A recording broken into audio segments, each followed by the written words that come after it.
Catat guys, sperma tersimpan di lutut. Ketika kita belum menikah, banyak pertanyaan yang sulit dijawab. Tapi ketika sudah menikah, pertanyaan itu akan datang menjadi jawaban.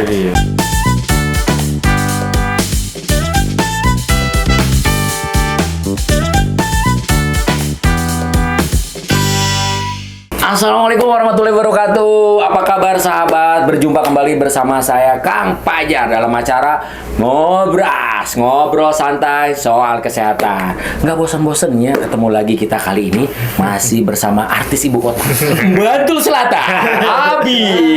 Assalamualaikum. Nah, kemudian di sebelah kanan saya sudah tidak asing lagi, Caps pakai motor, Caps pakai motor. Sukri. Waalaikumsalam. Jadi kalau ngobrol dengan mereka ini nggak membosankan. Kalau mau tahu kegiatan mereka kesehari seperti apa ya begini, ngobrol, ngopi, turu. Ternyata itu yang membuat bahagia. Ya, tidak ada lagi kebahagiaan karena kebahagiaan itu ternyata tidak bisa diukur. Dan kebahagiaan itu tidak bisa ditakar. Tergantung dari kebutuhan. Ya, kebutuhan sebesar kebutuhan yang kita yang ada di dalam kehidupan kita. Tapi saya yakin sahabat saya ini dua-duanya bahagia. Kita bisa lihat dari aura wajahnya. Aura-auran. Oke, kemarin kita udah ngobrol tuh panjang lebar dari mulai pentingnya seks edukasi sampai ke morning ereksi. Nah, kali ini ada sesuatu yang kita ingin perbincangkan juga. Kemarin tuh saya lihat nih, Abi kalau berjalan itu seperti orang yang sempoyongan. Bisa cerita kenapa, Bi? Dia capek. Tapi kok kelihatan megang lutut aja gitu. Lutut tuh kayak nyeri gitu loh. Kayak ditusuk-tusuk, nggak tahu sih nyeri. Tanda-tanda apa? Tanda kebanyakan. Kopong. Oke sahabat, kali ini kita akan ngobrolin tentang dengkul kopong. Nah, jadi nggak perlu jauh-jauh, kita cari narasumbernya. Nah, kali ini ada di samping saya. Jadi Abi ini sering banget ngeluh dengkul kopong, terutama kalau habis malam Jumat. Malam Jumat habis main game dengkulnya kopong. Nah, ada nggak sebetulnya kaitan antara dengkul dengan vitalitas gitu? Nah, ini kan sering disampaikan kalau kita ketemu seseorang dilihat lututnya diketuk-ketuk kopong gitu. Ya kan? Nah, yang timbul pertanyaan itu sebetulnya apa hubungan antara vitalitas dengan dengkul itu sendiri? Nah, kalau menurut Abi gimana, Bi? Kan banyak orang yang ngomong, wah nih kalau dengkul begini pasti nggak akan kuat. Kalau menurut Abi gimana? Kalau menurut saya sih, kata teman-teman ya Kang, ini sperma tersimpan. Catat guys, sperma tersimpan di lutut. Itu kan kalau orang-orang kaya bilang gini, goblok lu, jangan naruh otak di lutut. Nah, ini sperma di lutut. Di bawah goblok lagi. Baru ini apa kan? Baru ini. Mungkin apa karena kepintarannya di atas rata-rata gitu ya. Otaknya sisa. Otaknya bisa tsunami. Otaknya sini, sperma sini. Tidak. Kalau menurut Mas Sukri gimana? Kalau orang berpendapat bahwa lutut itu ada kaitannya dengan vitalitas. Saya kurang setuju sih Kang, tapi kok banyak anak-anak remaja itu kan gitu. Apa namanya kayak gitu apa? Wah, kopong. Kopong kalau dipegang. Banyakan onani. Padahal yang nggak apa namanya? Nggak kebanyakan onani itu juga kopong juga. Itu Kang. Apalagi banyak. Pembicaraan 17 tahun ke atas. Jadi gini sahabat, ternyata banyak sekali fenomena atau mitos-mitos yang beredar di masyarakat yang menyatakan ada hubungan antara vitalitas dengan dengkul kopong. Kita pahamin dulu secara anatomi. Lutut itu ya, itu terdiri dari beberapa bagian. Ada tempurung ya, kemudian ada sendinya sendi putar. Ya, kemudian ada cairan yang melumasi namanya cairan sinopsial. Jadi yang ada di situ bukan sperma, Bi. Jadi kalau ada pemikiran sperma di situ repot, kalau kebentur spermanya bisa muncrat keluar. Jadi ternyata banyak ya salah. Nah, kemudian kenapa Kang kok bisa dihubungkan antara vitalitas dengan dengkul? Nah, mari kita bahas secara anatomi yang masuk di dalam pikiran kita. Ketika seseorang melakukan hubungan seksual, itu pastinya membutuhkan bantuan otot. Ya, otot yang biasa digunakan itu otot punggung bagian bawah di sini. Di sini ya, Bi, otot punggung bagian bawah. Maka kita bisa mendiagnosa orang dengan hanya menyentuh otot punggung bagian bawahnya. Kalau setinggi sebelah, biasanya dia akan bermasalah di durasinya.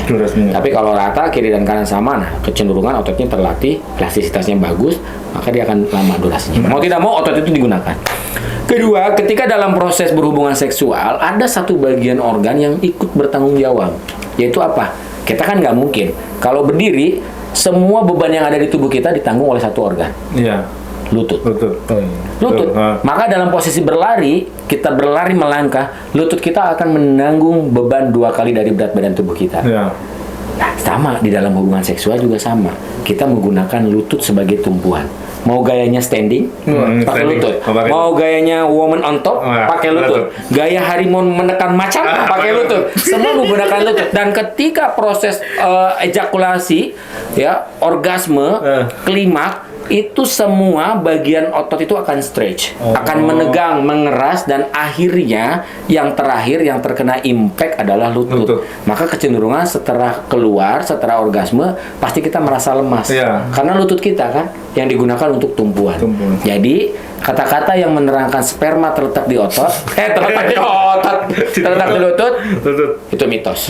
Tapi nggak tahu kalau Abi ya, mungkin Abi bisa jadi. Ronsen besok Ronsen. Jangan-jangan ada sperma. Iya. Nah, kemudian yang jadi pertanyaan tadi juga kita dapat dengarkan pendapatnya Mas Sukri bahwa mungkin nggak Kang ada hubungan antara sering onani dengan lutut yang kopong. Sebetulnya sama, intinya sama. Ketika proses dipaksa untuk ejakulasi, itu mau tidak mau pasti ada satu simpul otot, sendi atau tulang yang ikut berkontraksi. Karena kan kalau orgasme itu pasti ya semua saraf itu akan kencang. Seperti Sampai kaku. Tapi bahkan ada dulu itu sempat populer di luar negeri, saya lupa istilahnya, orang yang melakukan masturbasi atau onani dengan cara mengikat leher. Jadi lehernya diikat. Jadi ketika pas keluar dia tarik gitu. Jadi sensasinya seperti akan mati. Nah, itu banyak juga yang akhirnya ketarik mati beneran. Itulah kalau orang-orang luar kan senang bereksperimen seperti itu. Tapi insya Allah kalau orang-orang Indonesia ini insya Allah luar biasa. Ya asal jangan ada sabun lah di kamar mandi. Itu yang bahaya gitu kan. Nggak ada yang lain nggak? Ayo kita ngobrol-ngobrol santai nih, ngebahas tentang kalau hubungan seks tadi semua bertumbuh sama lutut nih Kang. Kayak seperti berlari juga. Nah, kalau kawin lari bertumbuhnya sama lutut. kawin lari. Kalau kawin lari sama tetangga. Ya, biar aman. Ya, jadi kalau ngobrolin tentang seks itu tabu, tapi penting diketahui karena cikal bakal yang tadi disampaikan oleh Mas Sukri, terjadinya perselingkuhan, ya, terjadinya permasalahan di rumah tangga, memang nggak akan jauh dari seks. Bahkan kenapa seks itu diibaratkan seperti masuk dalam kategori kebutuhan biologis. Bio hidup, logis itu ilmu kehidupan. Artinya seks itu sudah seperti makanan gitu. Kalau kita nggak makan ya apa yang dirasa?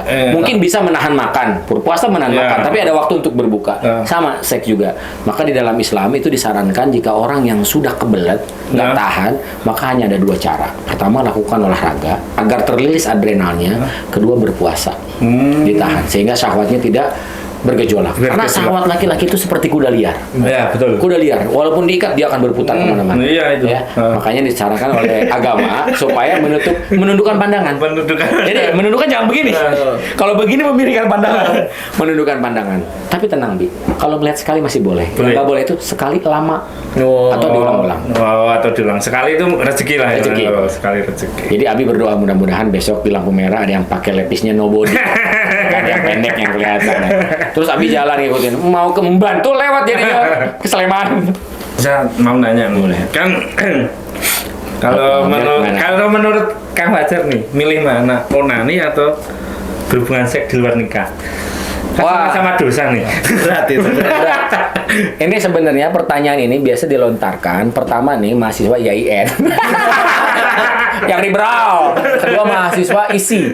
Ya, mahasiswa itu kan pemandangannya lebih luas. Jadi intinya kalau itu bukan pilihan sebetulnya karena dua-duanya mengarah kepada neraka.